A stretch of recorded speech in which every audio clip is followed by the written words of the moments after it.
Christian, thanks so much for joining us again and for sparing the time on what is a special day for Red Bull. First things first, let's ask you about the car for this season. What is it that's going to set it apart from the rest, and how do you maybe avoid complacency after such a dominant season last year? Well, I think you can see that the design team haven't been complacent. They've been continuing to push the boundaries. The car is an aggressive evolution of RB19, and of course that was the most successful car of all time in the history of the sport. But it just shows you can't be complacent in this business, and that's why I think the design team have done a great job in coming up with what looks, a very good evolution of RB19. And can I just ask as well, how are things with you, and how difficult has the last week been for you as well? Well, look, I'm fine. It's business as normal. I'm focused on the season ahead, and obviously today's a big day. But looking forward to seeing the cars on track next week in Bahrain. Let's ask you about Max Verstappen then. What is it that makes him so driven, I suppose, and sets him apart from the rest? Look, I think Max is unique. I think that he's the most complete driver I've certainly ever worked with or witnessed in Formula One, and his motivation is still sky high. He's still, very, very motivated for the season ahead, and off the back of what was a record-breaking year last year, he's going to be looking to add to that. It was Valentine's Day yesterday, so I've got to ask you, how would you describe your relationship with Max Verstappen? Well, we didn't exchange cards or roses, but he's such an important part of our team.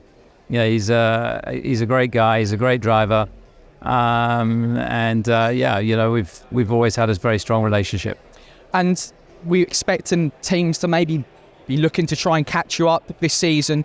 What is the one driver, or what the team are you maybe anticipating could be your main rivals this season? Well, look, I think you can take your pick from several. I mean, Ferrari are going to be competitive. Mercedes look like they've got a decent car. McLaren finished the season strongly. Aston Martin were competitive at the beginning of last year. So you can really take your pick amongst any of those teams. You mentioned Ferrari there. Obviously, the main story over the last couple of weeks has been Lewis Hamilton going to Ferrari for next season. What's been your reaction to that?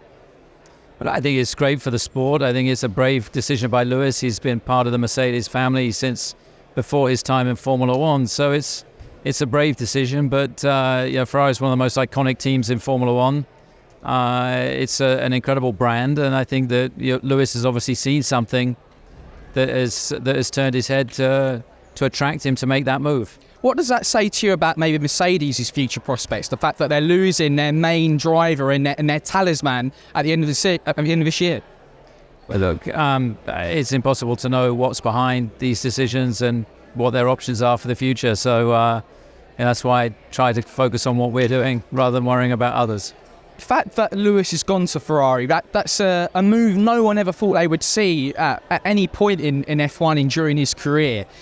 When the time comes for you to maybe leave Red Bull in the future, would you ever work for another team, or would you stay in F1 in some capacity, or are you so loyal to Red Bull that you couldn't stay within the sport? Well, look, I've been here since the beginning. I've built the team. I feel a tremendous loyalty to the people that work here. So I couldn't imagine it being anywhere else.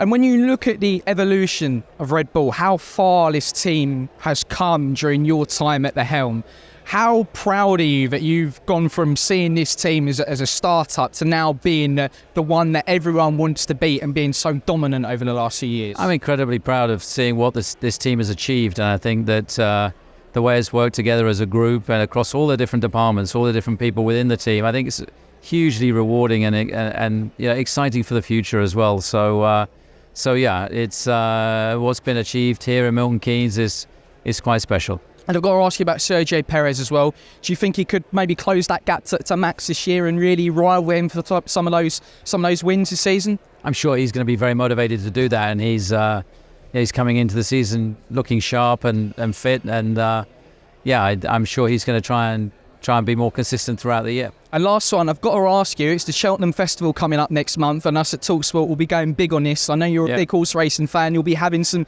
potential runners, I think, at Cheltenham this year. How much are you looking forward to that? And should we keep an eye out for any of your horses at Cheltenham this year?